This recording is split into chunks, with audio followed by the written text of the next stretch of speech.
We begin this noon with that fatal fire on Youngstown's south side. Investigators at this hour are still looking into what may have sparked the flames this morning. This as neighbors try to cope with witnessing a tragedy. I didn't want to believe it. I even went in the kitchen, cried, and came back out hoping that it was a dream. Jean McCammon has lived across the street from 3631 Powers Way for a decade. Her neighbors, who she describes as young grandparents who were both deaf, and a young girl, possibly their grandchild, were killed this morning when the house caught fire. We are working to identify those the decedents that we have, and autopsies will proceed after that. Folks who live nearby say they heard an explosion just after 3:30 this morning. I heard an explosion, but it was a weird sounding explosion, almost like a thump. I thought my daughter had fallen out of her bed or something. Then about 30 seconds to a minute after, there was a smaller explosion. I looked out the window and the fire broke out from the bottom of the basement and just whooshed. And it was totally on fire. It was a ball of fire. Youngstown Fire Chief John O'Neill says that's something they're looking into because there was glass from the window scattered across the yard. The investigators are here right now, and we'll get started on this right away. Now, a firefighter was also injured in the fire when he fell through the floor. He was taken to the hospital to get checked out.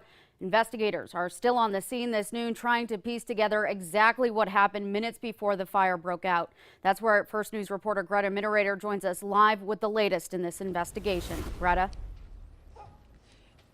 Good afternoon to you, Nadine, and you can't help but be disturbed by the scene you see behind me here. The house on Powers destroyed this morning, 3 lives lost.